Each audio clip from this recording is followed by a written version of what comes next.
In a galaxy where every civilization surrenders at 40% losses, humanity reached 90% and kept fighting. Not to survive, not to win, but because they refused to lose. This isn't a story about victory. It's a story about the only species that broke the rules of war. And what terrified the galaxy wasn't how strong humans were. It was the moment they realized humans don't know how to surrender. If you enjoy HFY Sci-Fi stories where humanity stands against impossible odds, hit like, subscribe, and stay with me, because this war only gets worse. The 40% rule. No civilization in the galaxy had ever broken the rule, not once. Across 4,000 standard cycles, the Galactic Coalition had observed, recorded, and subdued hundreds of intelligent species. Beings born in oceans of ammonia, entities of pure energy, machine intelligences that lived inside dying stars. Different forms, different minds, different histories. But all of them, without exception, shared one critical threshold. When losses reached 40%, they surrendered. Not negotiated, not delayed. They surrendered. It wasn't philosophy, it wasn't culture, it was statistical certainty. War, as the Coalition understood it, was not chaos. It was math. Commander Kareth had built his entire career on that certainty. He stood in the dim glow of the command deck, watching streams of tactical data flow across the main display like rivers of cold light. Every campaign he had led followed the same pattern. Phase 1, strike communication nodes, blind the enemy. Phase 2, cripple infrastructure, isolate command. Phase 3, wait. There was always a moment, a precise, measurable moment, when resistance collapsed inward on itself. Morale failed, command fractured, survival instinct overrode pride.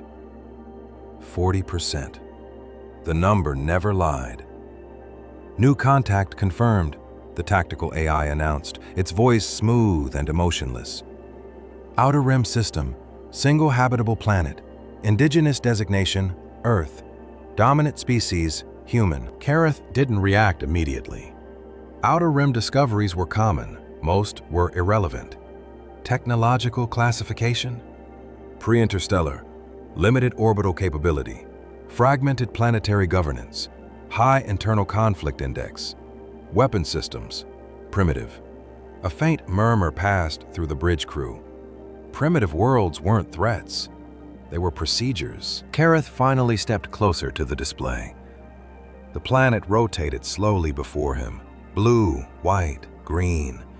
Chaotic weather systems. Dense population clusters. Countless signals bleeding into space, unfiltered, uncoordinated.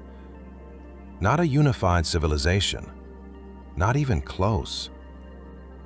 Conclusion? He asked. Low-risk target, the AI replied instantly.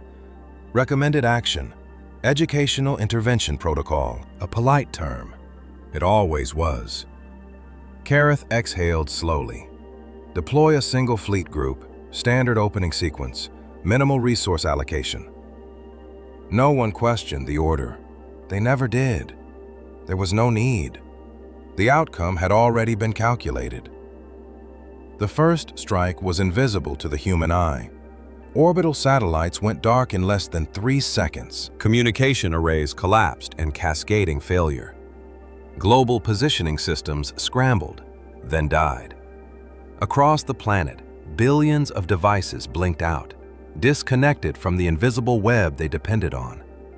Confusion spread faster than panic. For a brief moment, humanity didn't even realize it was under attack. Then the second phase began. Precision strikes hit military installations across every continent. Air bases vanished in controlled bursts of light. Naval fleets lost coordination, then structure, then existence. Command centers, those that could be identified, were neutralized with surgical efficiency. The coalition didn't need to destroy everything, just enough. Kareth watched the numbers rise. 8%, 12%, 19%. The projections aligned perfectly. Human response patterns were erratic, but that was expected in early-phase civilizations. They scrambled, they miscommunicated, they wasted resources reacting to threats that had already passed. Disorganized resistance, nothing more. Estimated time to threshold? Kareth asked. 16 standard hours, the AI replied. Confidence level, 99.8%. Of course it was. By the time Earth's losses reached 30%, the pattern should have been obvious, even to them.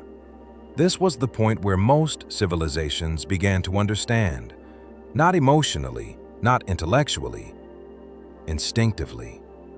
They recognized the imbalance. They saw the inevitability. They prepared to surrender. Kareth had seen it dozens of times, entire species shifting in unison, like a flock turning in the sky. One moment defiant, the next broken. But something was off. "Commander," one of the sensor officers said carefully, "we are not detecting any structured surrender signals."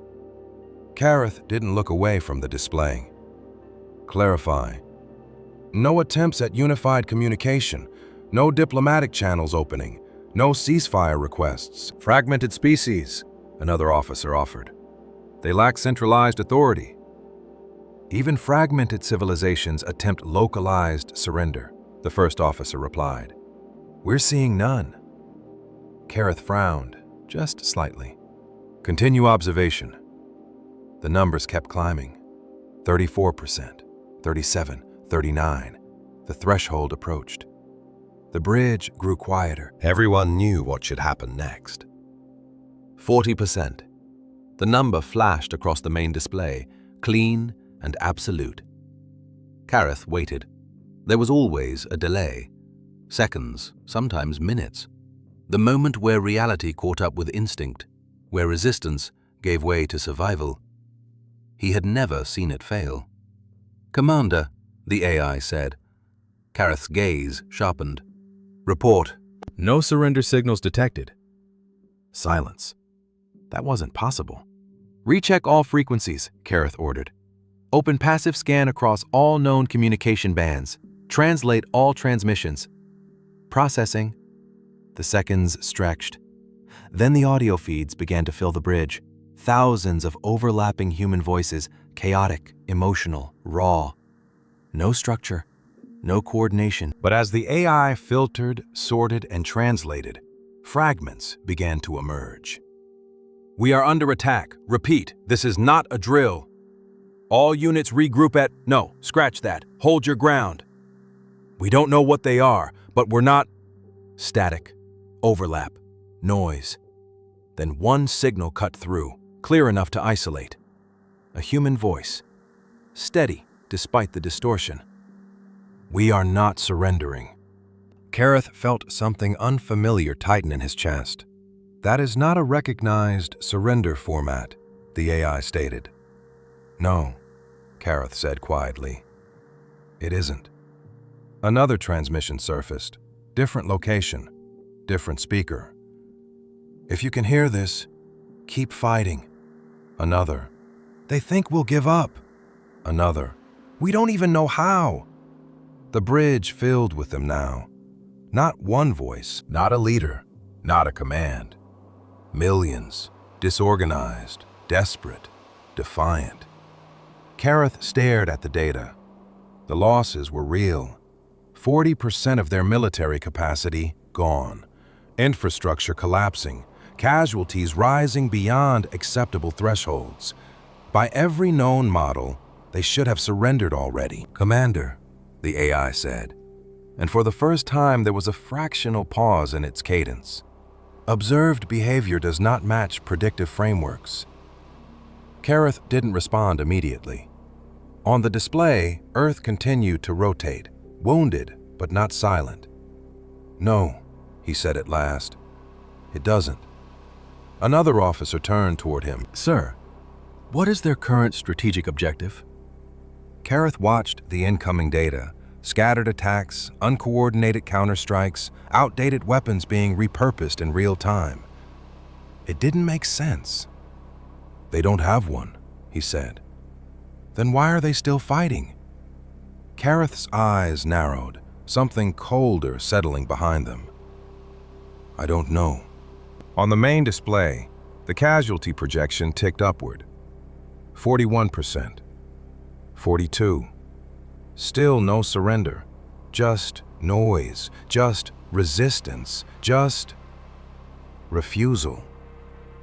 Kareth exhaled slowly, the first crack in certainty forming beneath years of unchallenged data.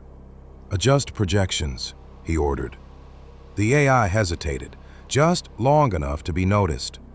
"New outcome cannot be calculated," it said. For the first time in his career, Commander Kareth felt the edge of something he did not have a number for: uncertainty. He kept his eyes on the burning, defiant world below.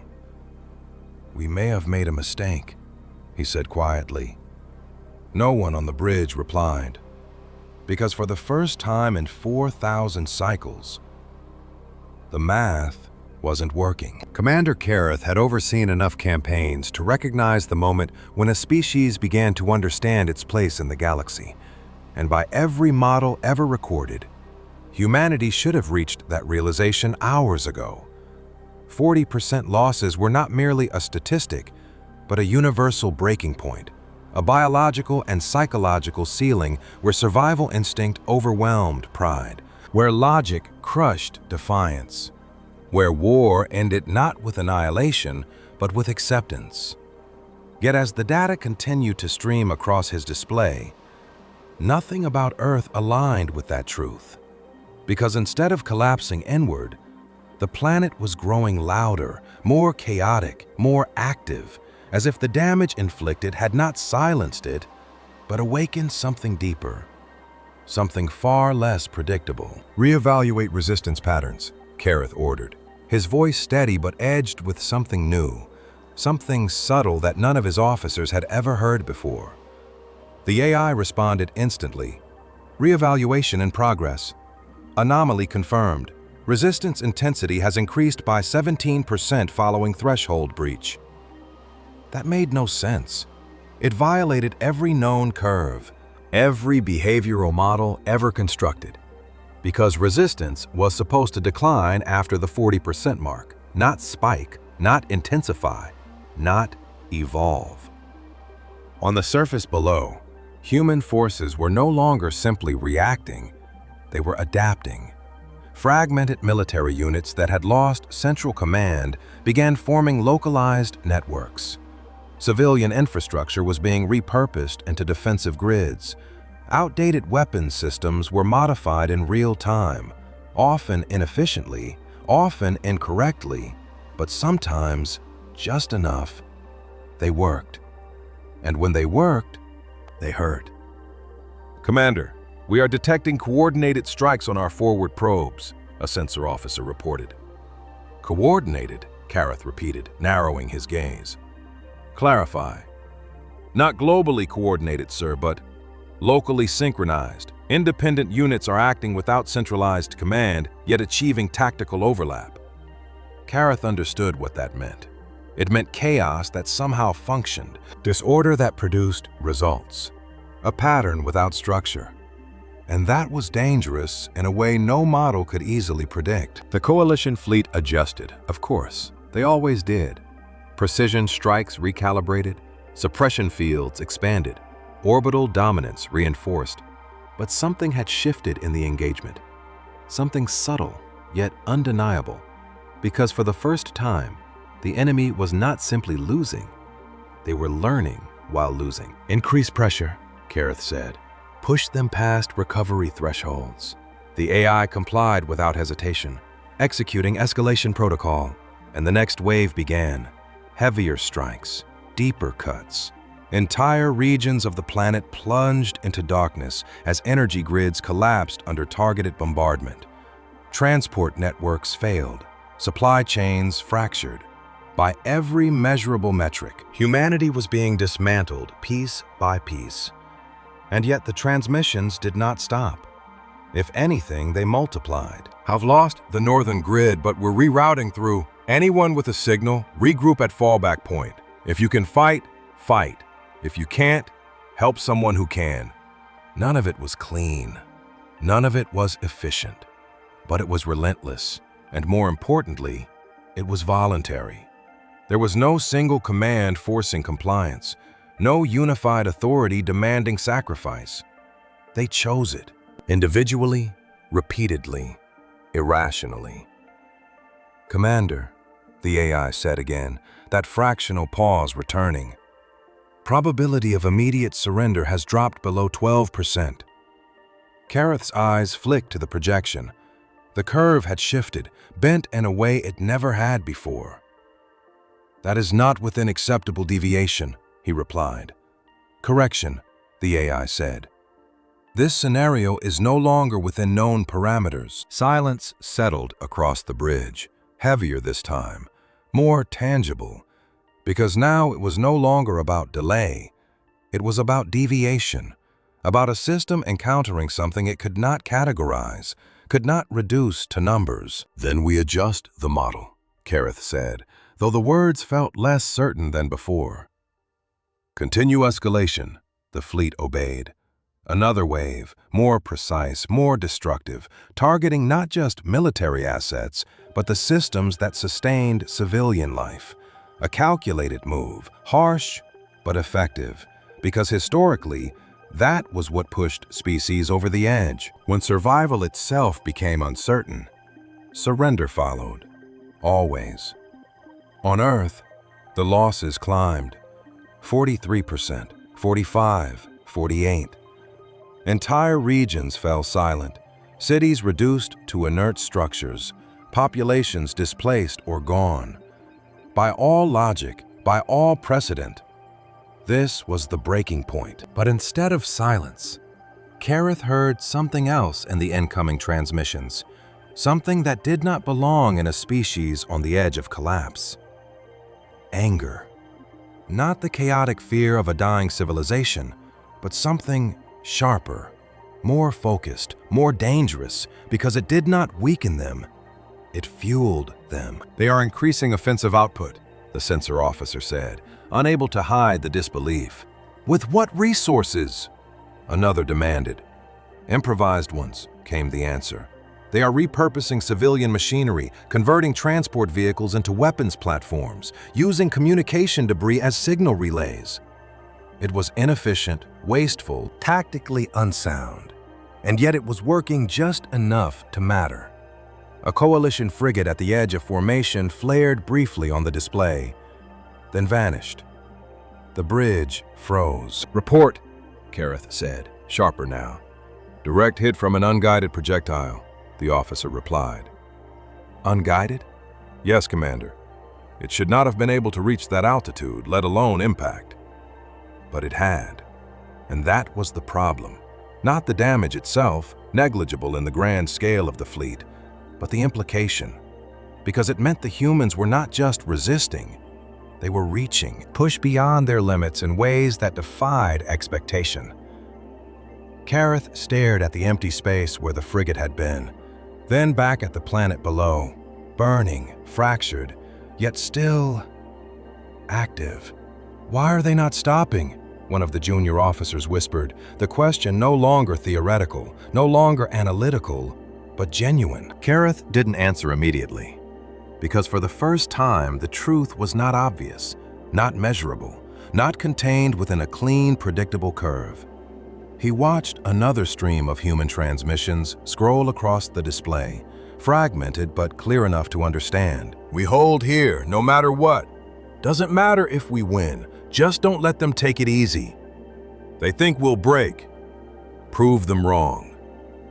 Kareth felt that same unfamiliar tension return, stronger now, pressing against everything he knew about war, about survival, about the inevitability of surrender.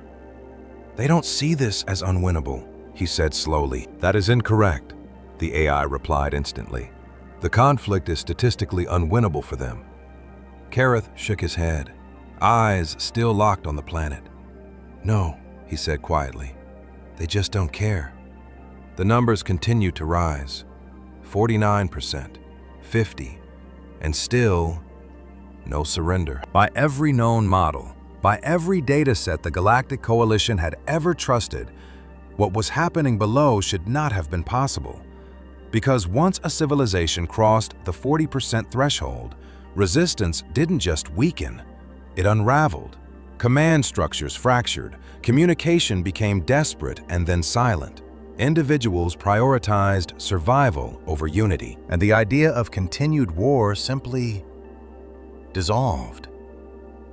Yet as Commander Kareth stood watching Earth burn in slow rotation beneath his fleet, none of those patterns were appearing. Instead, what he saw was something far more troubling, something that did not decline, did not collapse, did not behave. It persisted. "Current loss estimate?" Kareth asked, though he already knew the number would not bring clarity. 53% and rising, the AI responded, precise as always, unchanged in tone despite the growing anomaly. Global infrastructure degradation at 61%, military capacity below 40% of original baseline, which meant they were beyond crippled, beyond ineffective, beyond any rational continuation of organized resistance. And yet the data contradicted itself in real time, because human forces, what remained of them, were still engaging, still striking, still finding ways to act. "That is below operational viability," one of the officers said, unable to keep the uncertainty from his voice. "Correct," the AI confirmed. Yet hostile activity remains active across all major regions. Kareth's gaze hardened slightly, not in anger, but in focus. Because this was no longer a standard campaign. This was a deviation that demanded understanding, not just suppression. "Show me their command structure," he ordered. "There is no unified command structure," the AI replied. "Then show me the largest coordinated network." Multiple independent clusters detected, none exceeding 12% of remaining operational forces. Coordination appears emergent rather than directed. That word lingered. Emergent. Something arising not from design, but from chaos, from countless small decisions aligning just enough to create the illusion of intent. And that was the problem. Because you could not decapitate something that had no head. On the surface, the pattern was clear only in its inconsistency. Isolated groups forming, breaking, reforming, civilians taking up roles that had no precedent, engineers becoming tacticians, logistics workers becoming frontline coordinators, soldiers fighting without orders, retreating without permission, advancing without strategy. And yet somehow, collectively, they were still a threat. Not a winning one, not even a balanced one, but a persistent one. "Commander, incoming strike vector," the sensor officer called out. "Origin?" Kareth asked. "Unclear. Multiple low-signature launches, possibly ground-based." Kareth watched as several crude trajectories appeared on the display. Slow, inefficient, easily interceptable. The fleet's defense grid activated automatically, neutralizing most of them before impact. Most, but not all. One slipped through. Not because it was advanced, not because it was precise, but because it was unexpected. It struck the outer hull of a coalition cruiser, causing minimal structural damage but triggering a cascade of sensor recalibrations, the kind of disruption that should not exist at this level of engagement. "They are saturating with randomness," one officer muttered. "Not randomness," Kareth corrected quietly, eyes narrowing as he studied the pattern. Desperation. Weaponized. Because that was what it was. Not strategy, not optimization, but refusal translated into action. Inefficient, wasteful, but relentless. "Commander," the AI said, "predictive models failing to stabilize. Probability curves cannot converge. That was the real problem now. Not the damage, not the resistance, but the fact that the system designed to understand war could no longer define it. Kareth stepped closer to the display, watching as new transmissions flooded in, filtered, translated, fragmented pieces of human communication stitched together into something almost coherent. But we've lost contact with command, switching to local control. No orders, we just hold. We hold here. If you can hear this, you don't need permission. Just fight. There it was again. The absence of central authority, not a weakness, but somehow a strength, because it meant there was no single point of failure, no moment where the entire species would collectively decide to stop. Each unit, each individual, was making that decision alone, over and over again, and they kept choosing to continue. Why? The question slipped out before Kareth could stop it. Not directed at anyone, not even at the AI, but into the silence of the bridge itself. The AI responded anyway. Insufficient data to determine motivational constants, it said, and for once, that answer was not enough. The casualty counter climbed higher. 56%, 58, 60. The number passed what should have been the absolute limit.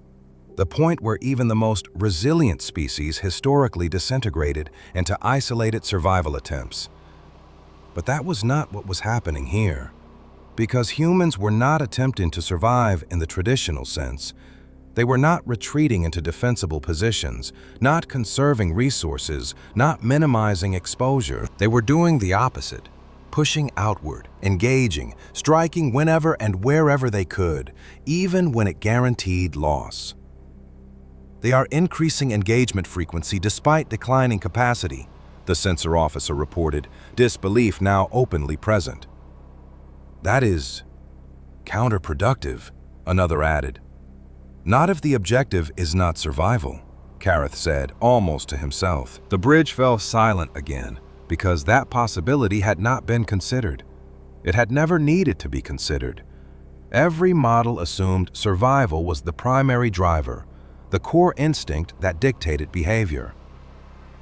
But what if it wasn't? What if, for this species, something else came first? Another transmission broke through the noise, clearer than most, likely boosted intentionally. We don't fall back. Not anymore. A pause, static, then, if they want this world, they take it from us piece by piece. The signal cut, but the meaning remained, heavy, undeniable. Kareth stared at the rotating planet, now scarred with visible impact zones, entire regions dimmed or gone, yet still alive in the only way that seemed to matter to its inhabitants. Commander, the AI said, current projections indicate continued resistance beyond 70% loss threshold. That number should have been irrelevant, meaningless, beyond any reasonable expectation. And yet here it was, being calculated, being considered. Update strategic recommendation, Kareth ordered. There was a longer pause this time. Not a malfunction, but something close to it. No viable recommendation within existing frameworks, the AI finally said. Kareth let out a slow breath, the weight of that statement settling across the bridge. Because it meant they were no longer executing a plan. They were reacting, adapting, uncertain. Below, Earth did not quiet, did not dim, did not surrender. It endured, violently, irrationally, impossibly. And for the first time since the campaign began, Commander Kareth understood something that no data stream could quantify. The 40% rule had not failed because it was wrong.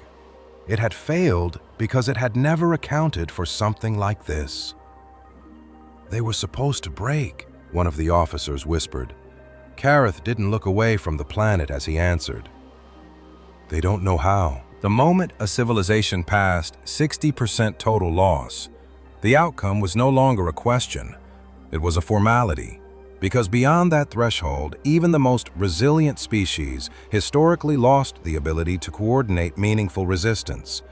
Their systems too fractured, their populations too diminished, their will eroded by the sheer weight of accumulated destruction. And that was exactly the point Commander Kareth intended to reach when he authorized full escalation. Not annihilation. Never annihilation. Just enough pressure to force the inevitable conclusion. Just enough to make them understand. But as the Coalition fleet intensified its assault and Earth's losses climbed past 60%, something happened that no projection had accounted for. The humans did not collapse. They did not retreat into scattered survival pockets. They did not begin broadcasting fragmented surrender attempts.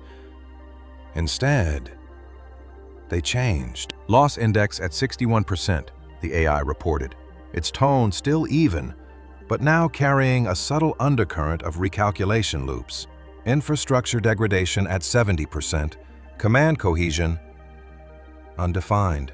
Kareth's eyes remained fixed on the display, watching as the planet's surface lit with new activity markers, not fewer, not fading, but increasing in density.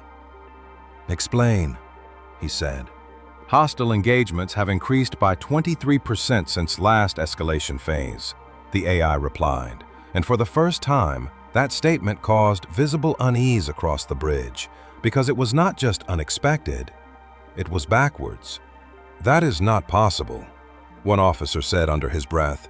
"It is happening," another responded, unable to look away from the data. On the surface, the pattern was undeniable. Human forces, what remained of them, were no longer reacting in fragmented bursts. They were converging, not under a unified command, not through any centralized directive, but through something else, something far less structured and far more dangerous.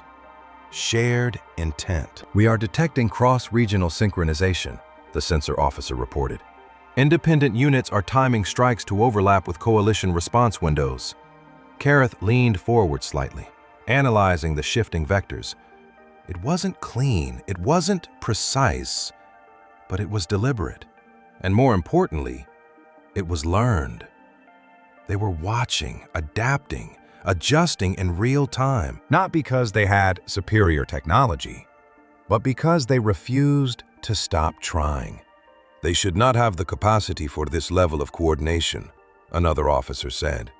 "They don't," Kareth replied quietly, "and yet they're doing it anyway." The fleet responded as it always did, tightening formations, optimizing defense grids, recalibrating targeting systems to account for increased unpredictability. But something had shifted in the engagement dynamic, because the humans were no longer fighting as a collapsing force. They were fighting as something else entirely, something that did not align with any known stage of defeat. "Commander, incoming mass launch," the sensor officer called out. "Origin, multiple ground locations, low-grade propulsion signatures." Kareth watched as dozens, no, hundreds of crude trajectories filled the tactical display. Inefficient, unstable. Most of them would never reach orbit. Most of them were not even aimed correctly. But that wasn't the point. "Interception grid active," the AI confirmed, and the fleet's defenses lit up, intercepting the majority of the projectiles with ease, explosions flickering harmlessly in the void. But again, not all of them. A handful slipped through, not because they were advanced, but because there were too many variables, too many angles, too much noise. One of them struck a coalition destroyer at an oblique angle, the impact minor, the damage negligible, but the effect disproportionate. A localized systems disruption that cascaded into a temporary blind spot in the fleet's sensor network. For less than a second, the coalition could not see a section of space. And in that fraction of time, the humans struck again. "Secondary impact detected," the officer reported, voice tight. "They used the blind spot." Kareth's gaze sharpened. That was not random. That was not desperation. That was adaptation. Crude, inefficient, but undeniably effective. "They're learning faster than projection," the AI stated, and this time, there was no attempt to smooth the implication. Of course they are, Kareth said, though the words felt heavier now, less like confidence and more like realization. Below, the transmissions continued, but they had changed as well, less chaotic, less reactive, still fragmented, still unstructured, but carrying a new tone, not just defiance, but intent. But we hit them there, do it again. They can't cover everything, find the gaps. Doesn't matter if we lose the unit, just make it count. It wasn't strategy in the traditional sense. It was collective instinct sharpening under pressure, millions of individuals feeding into a shared understanding without ever needing a single voice to unify them. And that made it impossible to predict, impossible to suppress entirely, because there was no center to destroy. Commander, the AI said, revised projection. Continued resistance beyond 70% loss now exceeds 84% probability. The bridge fell silent again, because that number should not exist. It should not even be calculable. And yet here it was, a new curve forming where none had ever been before. Kareth stepped closer to the display, watching as another section of the fleet registered minor damage, then another. Nothing critical, nothing decisive, but constant, persistent, like pressure applied from every direction at once. They are not trying to win, one of the officers said slowly, the realization dawning as he spoke it. No, Kareth replied, his voice lower now, more focused than ever. They're trying to make us lose. That distinction settled over the bridge like a weight, because it changed everything. The coalition's entire model of war was built on the assumption that the enemy sought survival, sought victory in measurable terms. But this species was fighting for something else, something that did not require success to continue, something that did not diminish with loss. Loss index at 64%, the AI updated. Human offensive activity continues to rise.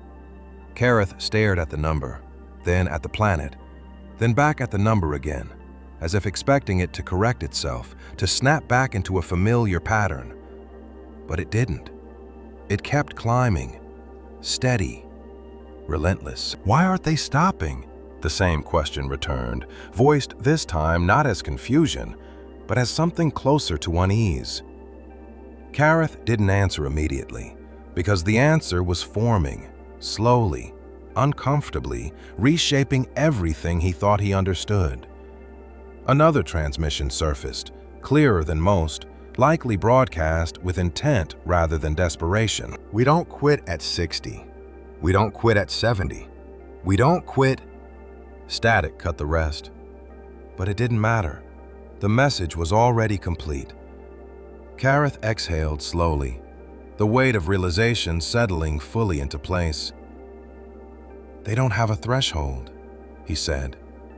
The AI processed that statement for a fraction of a second longer than usual.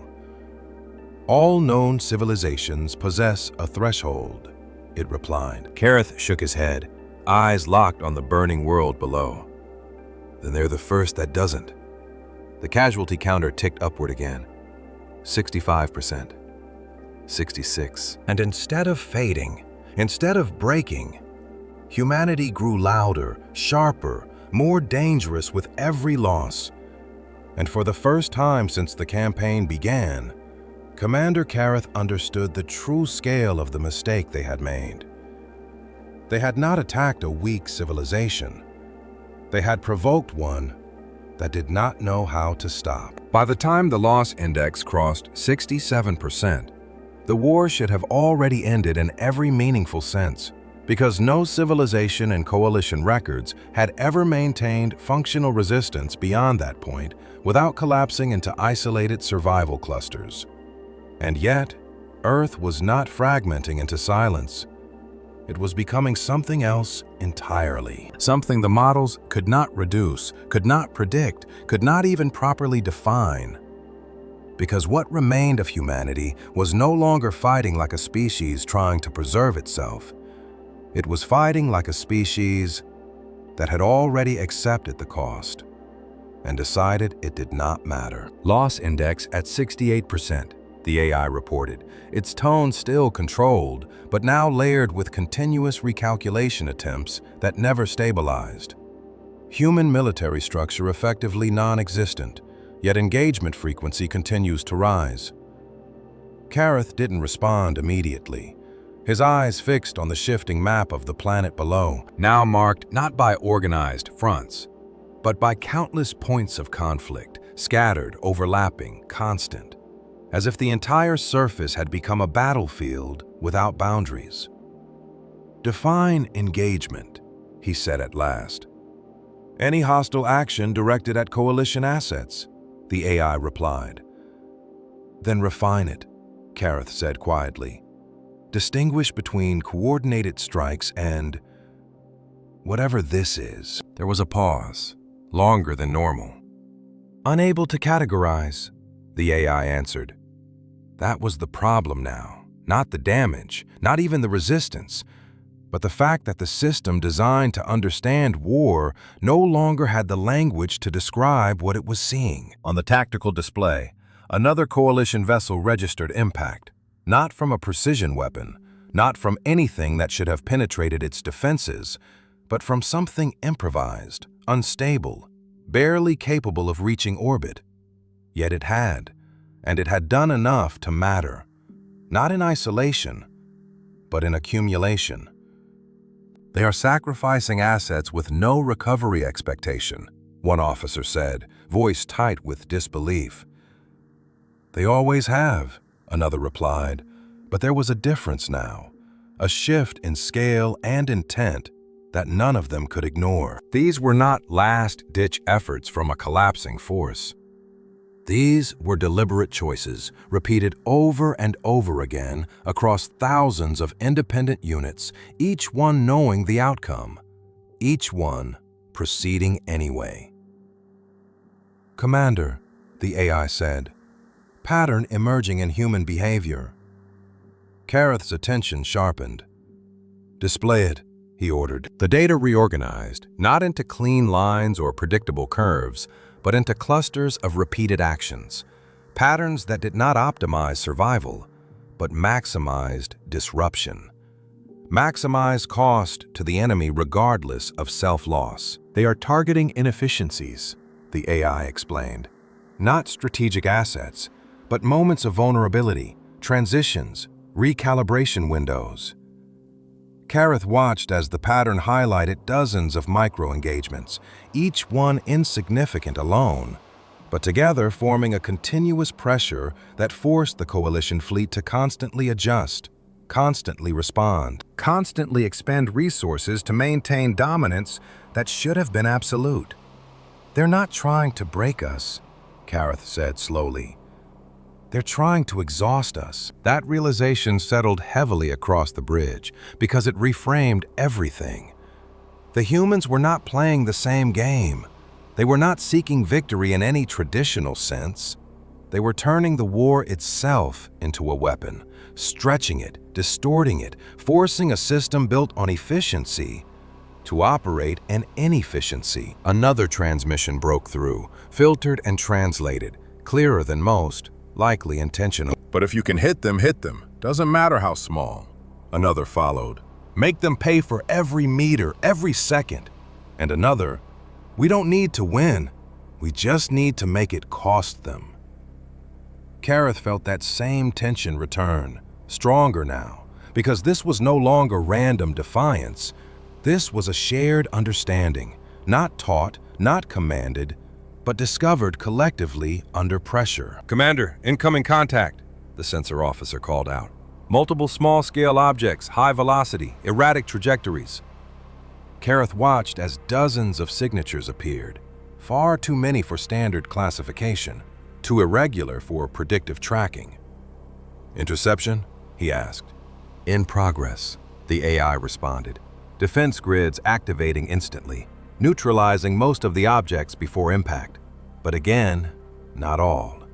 One slipped through, then another, each one too small to matter individually. but together creating a cascade of minor disruptions across the fleet's outer formation. Nothing critical, nothing decisive, but constant, unrelenting. They are forcing continuous response cycles, the AI noted. Resource expenditure increasing by 12% to maintain current operational stability. Kareth's eyes narrowed slightly, because that number mattered, not because it was large, but because it existed at all. Because the Coalition was not supposed to be reacting like this, not against a species this far below them technologically. "They're turning our advantage against us," he said quietly. "Clarify," the AI requested. "We rely on efficiency," Kareth explained, still watching the data. "Predictable engagement, controlled escalation, minimal waste. They're forcing us to abandon that." The bridge remained silent, because the implication was clear. The more the Coalition tried to maintain control, the more it was drawn into a kind of war it was never designed to fight. Below, Earth burned. But it did not quiet, did not fade. It pushed back in every way it could, no matter how small, no matter how costly. Loss index at 70%, the AI reported. That number should have ended everything. It should have been the final line, the absolute limit, the point beyond which nothing meaningful could continue. But the engagements did not stop. They increased. Kareth stared at the display, at the countless markers of human activity, each one a decision, a choice to continue despite everything that said they shouldn't. "Why do they keep doing this?" one of the officers asked, the question no longer analytical, no longer curious, but unsettled. Kareth didn't answer immediately, because the answer was forming in a way he did not like, in a way that did not fit within any framework he trusted. Another transmission surfaced, fragmented but clear enough to understand. "And we're already dead if we stop." A pause then. "So don't stop." Kareth exhaled slowly, the weight of that logic settling into place, cold and absolute. "They've removed survival from the equation," he said. "That is not rational," the AI replied instantly. "No," Kareth agreed, "it isn't." And that was the problem. Because a species that no longer prioritized survival could not be forced to surrender. The casualty counter ticked upward again. 71%. 72. And instead of collapsing into silence, humanity became something the Coalition had never encountered before.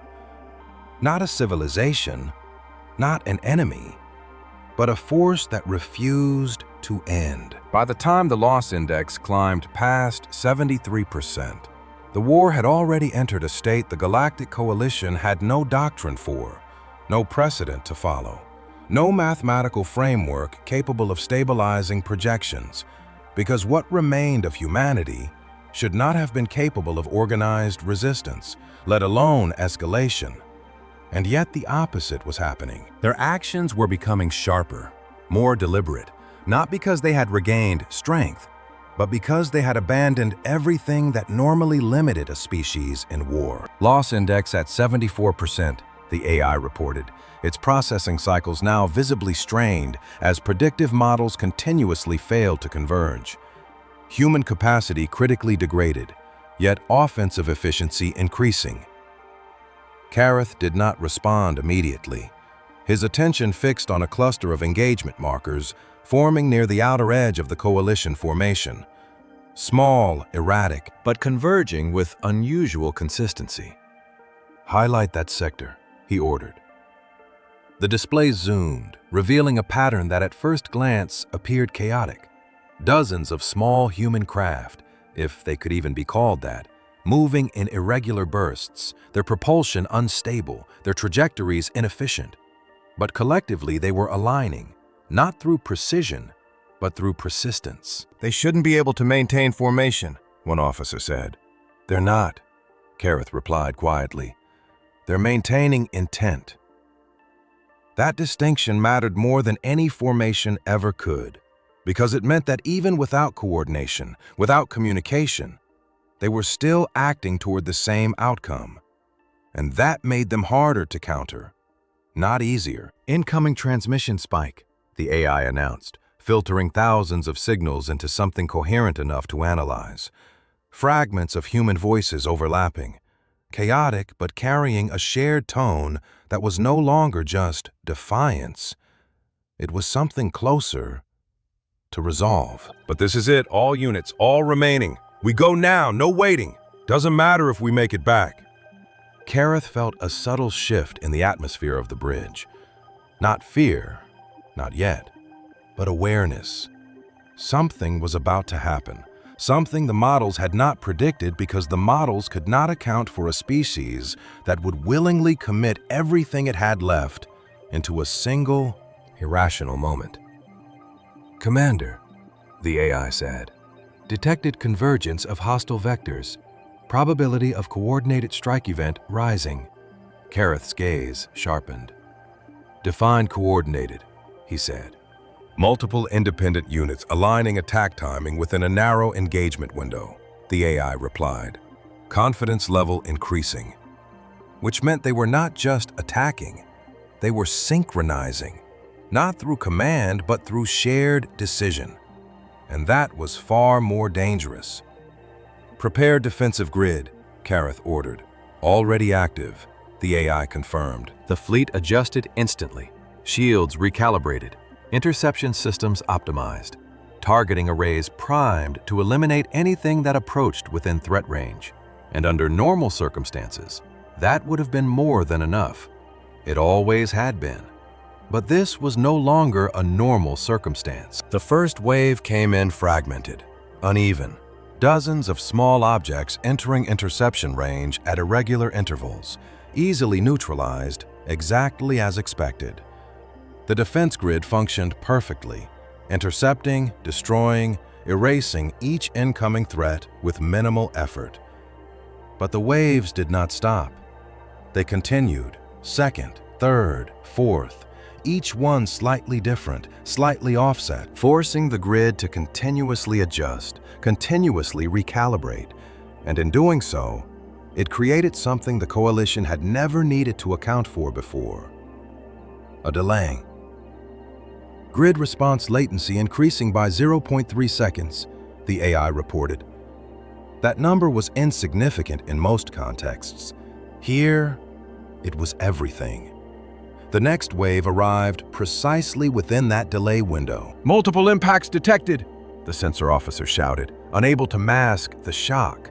Several human craft, barely functional, barely stable, slammed into the outer hulls of Coalition vessels, not with precision, not with efficiency, but with enough force to disrupt localized systems, to create gaps, to create confusion. And in that confusion, something else moved. "New contact," the AI said, and this time there was no attempt to mask the anomaly.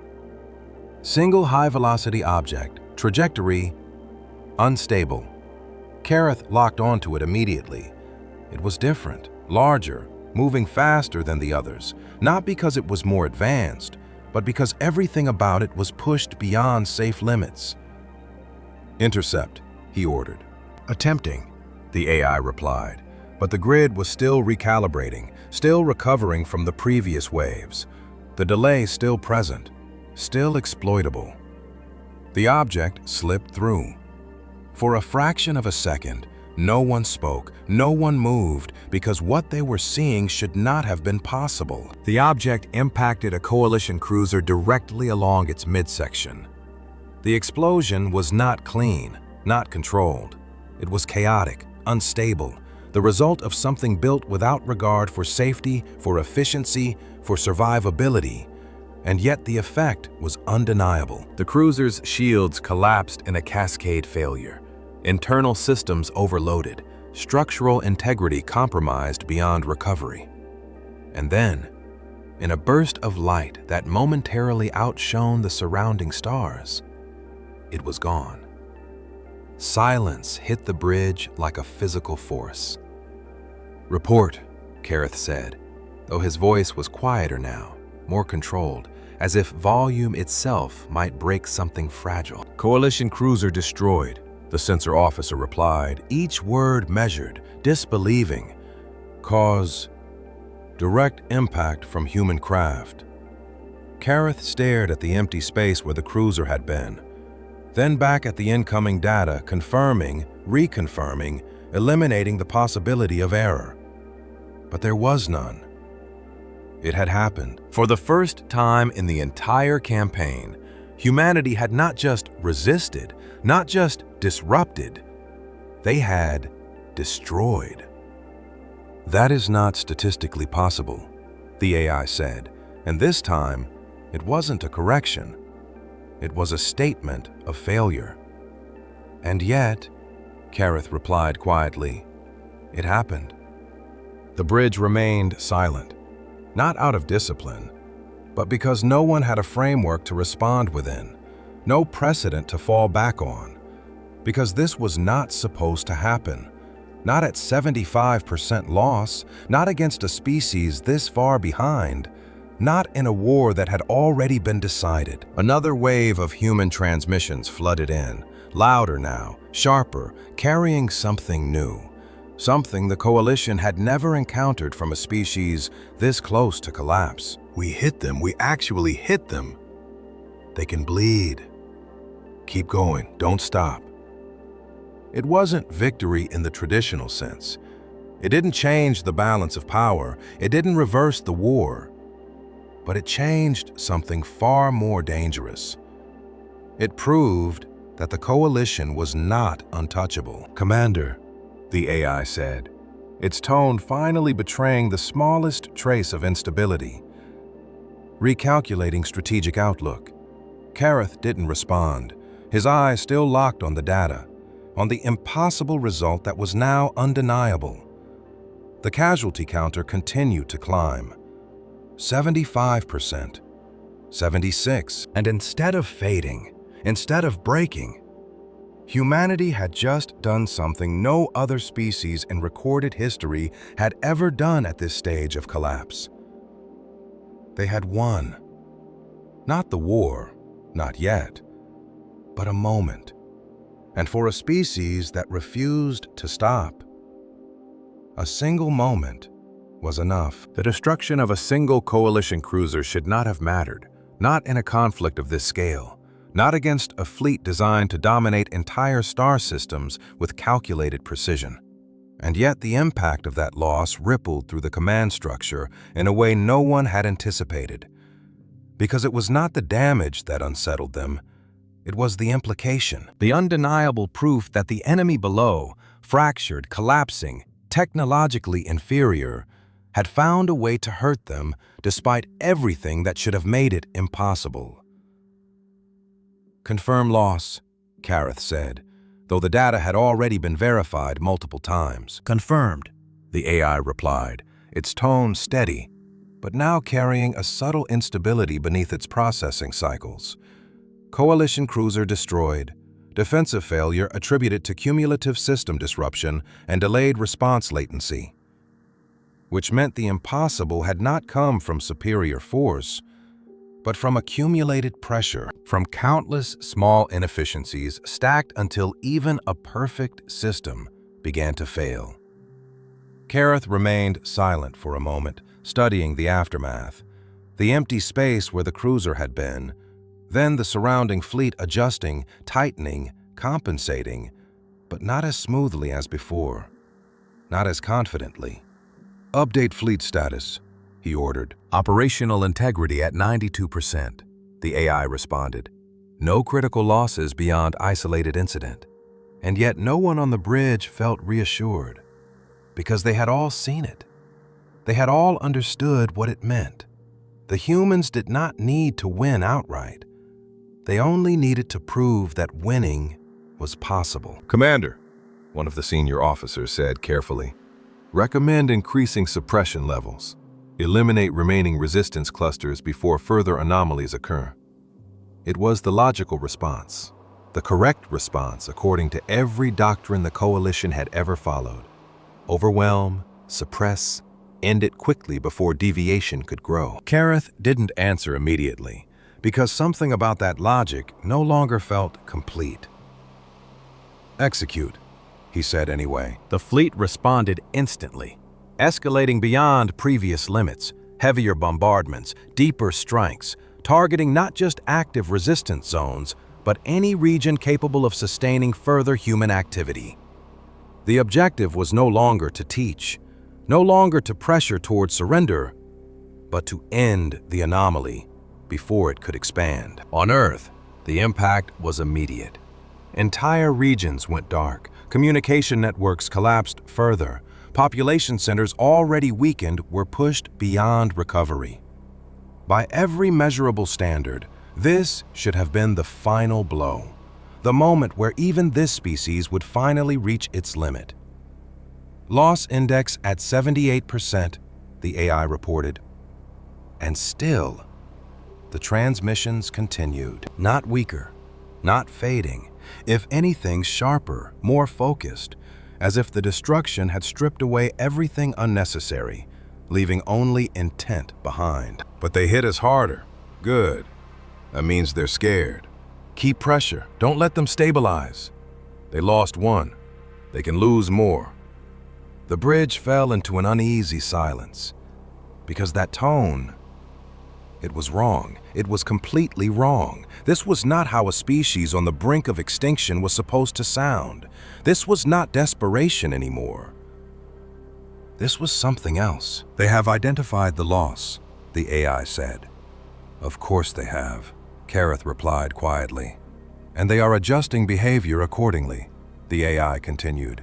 "Offensive targeting patterns shifting toward high-value assets." Kareth's gaze sharpened.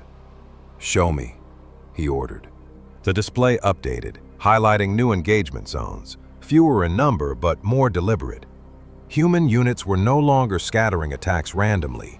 They were focusing, selecting targets not based on accessibility, but on impact, on what would force the coalition to react, to adjust, to expend more effort than necessary. "They're learning faster now," one officer said, unable to hide the tension in his voice. "Not faster," Kareth corrected. "More efficiently. Because they had removed everything else, everything that slowed a species down in war, fear, hesitation, self-preservation. All of it stripped away, leaving only action." "Incoming strike pattern," the sensor officer called out. "Smaller scale than previous, but more precise." Kareth watched as a handful of human craft approached, fewer than before, less chaotic, their trajectories still imperfect, but no longer random. They were aiming for specific vectors, specific timings, exploiting the same delays they had discovered earlier. "Intercept," Kareth ordered. "Interception successful," the AI confirmed, neutralizing the incoming threats before impact. But even as the defense grid functioned perfectly, another alert triggered. "Secondary activity detected," the sensor officer said. They used the strike as distraction. Kareth's eyes snapped to the new data, a separate cluster of human units moving along a different vector, smaller, quieter, slipping through the edges of the fleet's attention. "They're layering attacks now," one officer said. "Yes," Kareth replied, his voice low, controlled, but now carrying something new, something none of them had heard before. Concern. Because this was no longer random adaptation. This was evolution under pressure, rapid, dangerous, and completely outside any model the coalition had ever relied on. "Commander," the AI said, "probability of additional coalition losses has increased by 4%. That number should have been insignificant, but it wasn't. Not anymore, because it represented something that should not exist at all." "How?" one of the officers asked, the question no longer rhetorical. The AI processed for a fraction longer than usual. "Human behavior remains non-compliant with predictive frameworks," it said. Kareth exhaled slowly, eyes still fixed on the planet below, on the countless signals still rising from its surface despite everything that had been done to silence it. "That's not the problem," he said quietly. "Then what is?" the officer asked. Kareth didn't look at him when he answered. "The problem is, they're starting to understand us." That realization settled over the bridge like a shadow, heavier than any loss, more dangerous than any weapon. Because for the first time in the history of the coalition, the enemy was not just resisting, not just surviving, but learning how to fight back in a way that mattered. Below, Earth continued to burn, but it no longer looked like a dying world. It looked like something else entirely, something sharpening itself against overwhelming force. Loss index at 79%, the AI reported. Kareth watched the number rise, then looked back at the fleet, at the subtle shifts in formation, the constant adjustments, the growing strain hidden beneath layers of control. For the first time since the campaign began, he felt it clearly. Not uncertainty, not confusion, but something far more dangerous. Fear. Not of losing, not yet, but of what would happen if this continued. At 80% loss, a civilization did not fight, it did not resist, it did not even truly exist as a unified entity anymore. It dissolved into remnants, into scattered pockets of survival instinct, clinging to whatever remained. And that was the assumption the Galactic Coalition had built into every layer of its doctrine, every predictive model, every decision it had made since first contact with Earth.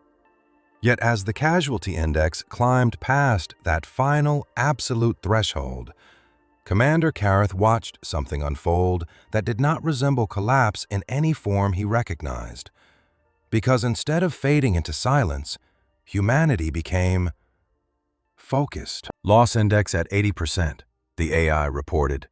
And for the first time, it did not attempt to attach a projection to the number, because projections no longer held meaning here.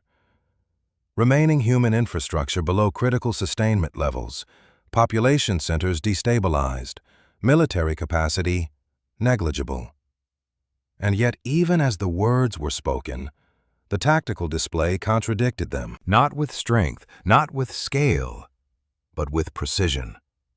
Because the number of human engagements had dropped sharply, but the ones that remained were different. "Why has activity decreased?" one of the officers asked, tension creeping into his voice. "It hasn't," Kareth said quietly, eyes locked on the shifting markers. "It's changed." The difference became clear as the data refined. Fewer signals, fewer attacks, but each one directed, intentional. No wasted motion, no random strikes. Every action now aimed at a specific outcome, a specific weakness, a specific moment. "They are no longer saturating," the AI observed. "No," Kareth replied. "They're selecting." That was worse, much worse. Because saturation was chaos, chaos could be managed, predicted in aggregate, absorbed by superior systems. But selection required understanding. It required awareness. And that meant the humans had crossed another threshold, one the Coalition had never needed to consider. They were no longer just reacting. They were thinking in a way that mattered. "Incoming transmission cluster," the AI announced, filtering again through the noise, but this time the signals were fewer, clearer, more deliberate. "But we don't have enough left for everything." "Pick targets, make them count. No more wasting time, no more wasting lives." The bridge fell silent as those words settled, because they carried something new. Not desperation, not even defiance, but discipline. Forged not from training, but from loss, from the realization that they no longer had the luxury of inefficiency. "They've optimized," one officer said, almost in disbelief. "No," Kareth corrected, his voice lower now, more certain in a way that felt dangerous. "They've simplified." Everything unnecessary had been stripped away. Every hesitation, every redundant action, every instinct that did not directly contribute to their goal, gone, leaving behind something brutally efficient in its own way, not because it was designed to be, but because it had no other choice. "Commander, new threat vector," the sensor officer called out. "Small-scale, high-speed approach, multiple entry points." Kareth watched as a handful of signatures appeared, fewer than any previous wave, but moving with a consistency that had not been seen before. Not precise, not perfect, but aligned. "Intercept," he ordered. Interception successful, the AI confirmed almost immediately, neutralizing the incoming threats, and for a brief moment, it seemed like nothing had changed. Like the coalition's superiority remained intact, unchallenged. Then the secondary alerts triggered. Multiple system disruptions detected, The sensor officer said, voice tightening. Origin... internal? Kareth's gaze snapped to the new data. The disruptions were not coming from external impacts. They were occurring within the fleet's own systems. Localized failures cascading through non-critical networks. "Explain," he demanded. "Unknown," The AI replied, processing at accelerated rates. Possible cause, delayed interference from previous engagements, cumulative instability exceeding tolerance thresholds. Kareth understood immediately. It wasn't a direct attack. It was the result of everything that had come before. Every small disruption, every forced recalibration, every moment of inefficiency stacking until the system itself began to falter under its own complexity. And the humans had seen it. "They're not attacking us directly," one officer said slowly. "No," Kareth replied. "They're letting us break ourselves." That realization hit harder than any physical impact, because it meant the battlefield had shifted entirely. The coalition was no longer just fighting an external enemy. It was fighting the consequences of its own reactions, its own need to maintain control in a war that refused to stay controlled. "Commander," the AI said, "probability of cascading system degradation increasing. Recommend full reset of outer defense grid." Kareth hesitated for the briefest moment, because a reset meant vulnerability, a temporary gap in coverage, something the coalition had never needed to risk before. "Do it," he said. The command executed instantly, the outer grid powering down for recalibration, a controlled reset designed to restore stability. For 0.7 seconds, the coalition fleet was not fully protected. It was enough. "New contact," the sensor officer shouted. "Single vector, high velocity, trajectory locked." Kareth saw it immediately. One human craft, barely holding together, pushed far beyond safe operational limits, its path not erratic, not uncertain, but direct. "Intercept," he ordered. "Grid offline," the AI responded. "Manual interception required." But there was no time. The delay, the gap, the fraction of a second the humans had been waiting for. Exploiting. The craft broke through the outer perimeter, not cleanly, not smoothly, but with enough momentum to matter. And behind it, a second signal emerged, something larger, something hidden within the noise of previous engagements, masked until now. "Multiple contacts, no, correction, composite structure," the AI said, struggling to define what it was seeing. Kareth's eyes narrowed as the data resolved. It wasn't a single ship. It was a mass, a cluster of repurposed debris, fused together, unstable, inefficient, but dense enough to carry significant mass and velocity. A weapon built from everything they had left. "They built that out of wreckage," one officer whispered. Kareth didn't answer. He didn't need to. The structure impacted the fleet's outer formation with catastrophic force, not because it was advanced, but because it was unstoppable once it reached that point. The explosion that followed was chaotic, uncontrolled, a chain reaction of unstable materials igniting simultaneously, tearing through shields already weakened by cumulative strain. Another coalition vessel went dark. Then another registered critical damage. Silence filled the bridge again, heavier than before, because this was no longer an isolated anomaly. It was a pattern. Losses confirmed, the AI said, its voice no longer perfectly steady. Multiple vessels compromised, one destroyed. Kareth stared at the display, at the spreading disruption, at the growing evidence that something fundamental had shifted in this war. Below, Earth continued to burn, but it was no longer just enduring. It was striking with intent, with timing, with understanding. The casualty counter climbed again. 81%, 82%. And for the first time, the direction of the war was no longer as certain as it had once been. "Commander," one of the officers began, but stopped, because the question didn't need to be spoken anymore. Kareth finished it anyway, his voice quiet, but carrying a weight that none of them could ignore. "What if they don't lose?" The bridge had no answer. And for the first time in the history of the Galactic Coalition, that was the most dangerous thing of all. 90% was not a threshold. It was an ending. A number that existed beyond strategy, beyond resistance, beyond anything that could meaningfully be called war. Because no civilization in the history of the Galactic Coalition had ever retained functional identity past that point. They didn't surrender at 90%. They simply ceased. Their structures gone, their will extinguished, their existence reduced to remnants that no longer acted as a whole. And that was the certainty Commander Kareth had relied on when the casualty index for Earth crossed into that final range. Because even if everything before had been an anomaly, even if the 40% rule had failed, even if 60 and 70 had been defined, 90 would hold. It had to hold. Because if it didn't, then nothing the Coalition understood about war was real. Loss index at 90%, the AI reported. And this time there was no projection, no attempt to predict what came next. Because the system had already failed too many times to assume anything at all. Remaining human population critically low, infrastructure effectively non-existent, organized military presence undetectable.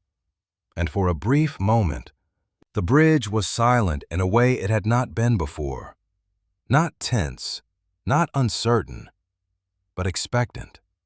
Because this was it, the end. The inevitable conclusion that had been delayed but could not be avoided. Kareth watched the planet below, scarred beyond recognition, its surface marked by destruction on a scale that should have erased any capacity for coordinated action. And for a fraction of a second, it seemed like the universe was finally correcting itself.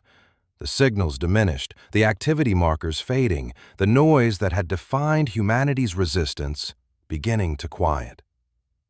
"It's over," one of the officers said softly, not with triumph, but with relief, as if the return to predictability itself was a victory. Kareth didn't answer. He kept watching, because something about the silence felt wrong. Not peaceful, not empty, focused. "Commander," the AI said, its voice cutting through the stillness. "New activity detected." The words landed heavier than any alarm. "Display," Kareth ordered immediately. The tactical map flickered, then resolved, and what appeared was not what anyone expected, because there were no widespread signals, no scattered engagements, no chaotic resistance patterns. There were only a handful of markers, small, isolated, but unmistakably active. "That's all that's left?" one officer asked, unable to hide the disbelief. Confirmed, the AI replied. "Then it's over," another said, more firmly this time. "No," Kareth said quietly. "It isn't. Because those markers, they weren't fading. They weren't retreating. They were moving." "Track vectors," he ordered. The data updated. Lines forming across the display, each one tracing a path from a different point on the planet, converging slowly but deliberately toward a single location in orbit. They're regrouping, the sensor officer said, confusion evident in his voice. But there's nothing left to regroup with. And that was the truth. There shouldn't have been, not at 90% loss, not with infrastructure gone, not with command structures erased. And yet they were still acting, still making decisions, still moving towards something. Zoom, Kareth said. The display tightened, focusing on the convergence point, and for the first time, the scale became clear. It wasn't a fleet. It wasn't even a formation. It was fragments, debris, damaged craft barely holding together, pieces of what had once been something more, drawn together not by command, but by intent. They're assembling something, one officer whispered. With what? Another demanded. Kareth didn't answer, because he was already seeing it, the pattern. The same one that had destroyed the cruiser, but larger now, more deliberate, more refined, not efficient, not stable, but purposeful. Commander, the AI said, processing rapidly. Estimated construct mass increasing. Composition, mixed debris, non-standard materials, structural integrity, unstable. Kareth's eyes narrowed. Function? He asked. There was a pause, longer than any before. Unknown, the AI replied.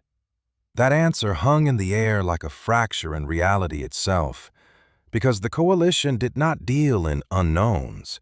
It categorized, defined, predicted, and yet here, at the very edge of annihilation, humanity had created something that could not be understood within any existing framework. Why?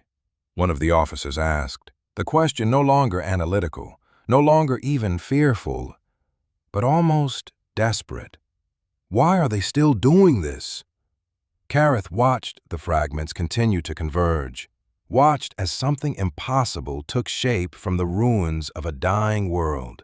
And for the first time, he understood the answer clearly, completely, without uncertainty. Because they haven't lost, he said. That is incorrect, the AI responded immediately. All measurable indicators confirm total strategic defeat. Kareth shook his head slowly, eyes never leaving the display. No, he said. They just don't define losing the way we do. That realization settled over the bridge with a weight greater than any weapon, because it meant the entire foundation of Coalition doctrine was flawed, not in execution, but in assumption. They had believed that survival was the ultimate objective, that loss would eventually force surrender, that there was a point where continuing simply stopped making sense. But humanity had crossed that point and kept going. Not because they didn't understand it, but because they rejected it. Another transmission broke through, weak, fragmented, but clear enough to translate. This is all that's left. A pause, static, then, so we use all of it. The signal cut, but it didn't need to continue. The meaning was complete. Commander, the AI said, construct nearing completion. Projected trajectory toward Central Fleet formation. Kareth didn't respond immediately because he already knew what that meant. Not a tactical strike, not a strategic maneuver, but something else entirely, something that existed outside the logic of war as the Coalition understood it. They're not trying to survive, one of the officers said, the realization finally breaking through. No. Kareth replied quietly. They never were. The casualty counter ticked again. 91%. 92. The numbers had lost meaning now, reduced to symbols of a system that no longer applied, because even at this level of destruction, humanity was still acting, still choosing, still refusing to stop. Commander, what do we do? The question hung in the air, heavier than any before, because for the first time there was no clear answer, no doctrine to follow, no model to rely on. Kareth stared at the construct forming in orbit, at the last remnants of a species that should have been gone. shaping something that should not exist. "We adapt," he said finally, though the words felt uncertain even as he spoke them. "To what?" the officer asked.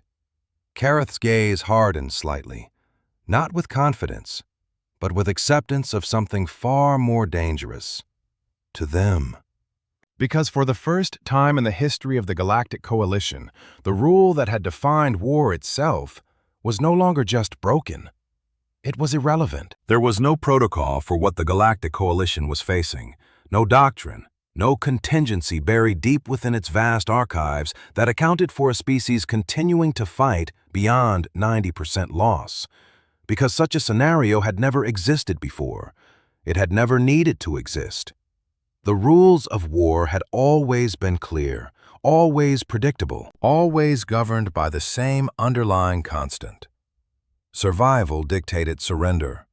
But as Commander Kareth stood on the bridge watching the final human construct take shape from the shattered remains of Earth's last resources, he understood with absolute clarity that this constant had never been universal.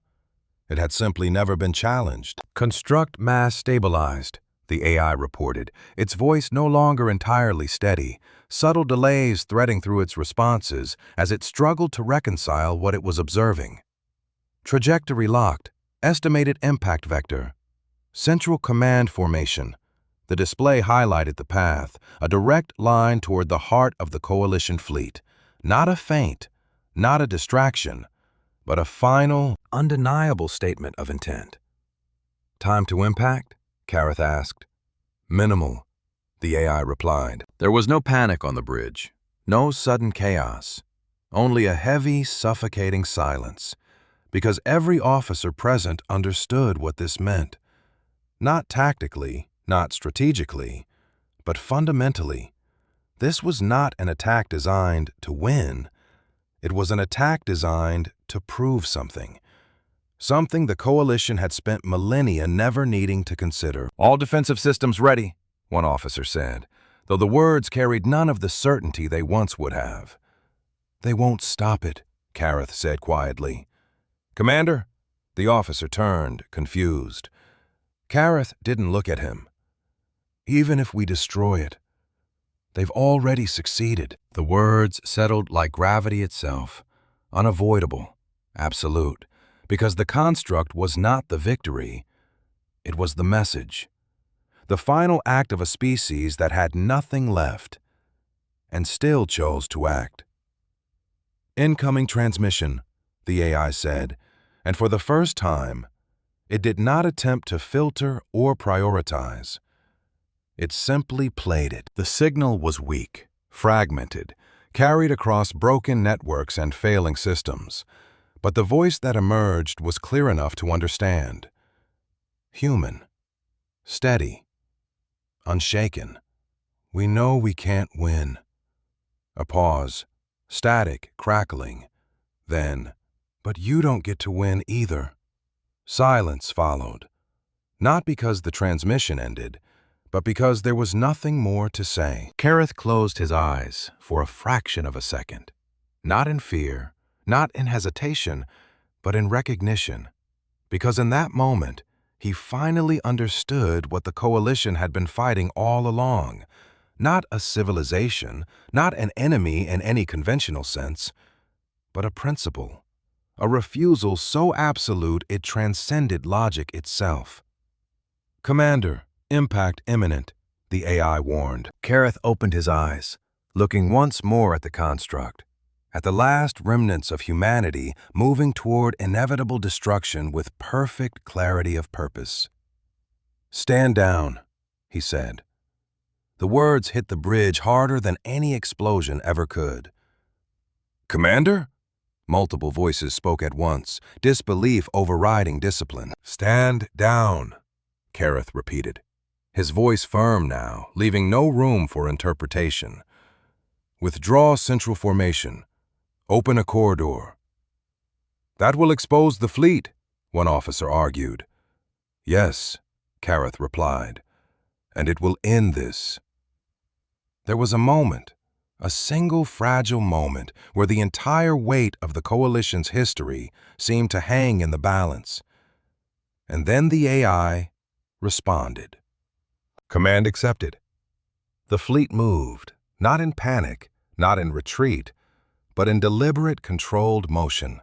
Central ships shifting, formations opening, creating a path where there had been none. A silent acknowledgement of something no algorithm could justify. The human construct passed through untouched.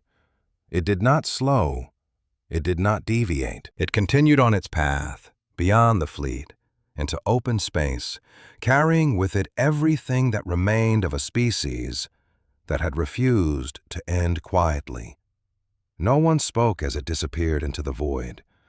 The silence that followed was different from before. Not tense, not uncertain, but heavy with understanding. "Why?" one of the officers finally asked, the question simple, but loaded with everything that had just occurred. Kareth didn't answer immediately.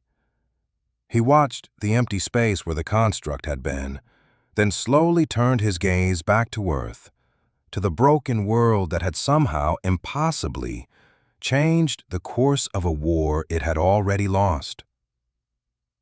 "Because we already lost," he said quietly. "That is incorrect," the AI responded automatically, though even it seemed less certain now. "Coalition losses remain within acceptable parameters. Strategic objectives, no," Kareth interrupted, not raising his voice but cutting through the words with something far more decisive. "We lost the moment we realized we don't understand them." The bridge fell silent again, but this time it was not out of confusion. It was out of acceptance. The casualty counter still climbed. 93%, 94%. The numbers no longer mattered. They never had. "Order full withdrawal," Kareth said. There was no hesitation now. Command accepted. The fleet began to pull back, not in defeat as they had once defined it, but in something far more profound, something closer to recognition. Below, Earth remained, shattered, burning, reduced to a fraction of what it had once been. And yet, still there, still present, still unbroken in the only way that mattered. As the distance grew, as the planet became smaller against the vastness of space, one final transmission reached the retreating fleet. Weak, barely detectable, but clear enough to understand. "We're still here." Kareth allowed himself a slow breath, something almost like respect settling beneath the weight of everything he had witnessed. "Yes," he said softly, though no one had asked the question aloud. "You are." The Galactic Coalition would record this as a failed intervention, an anomaly, a deviation from established models that required further study.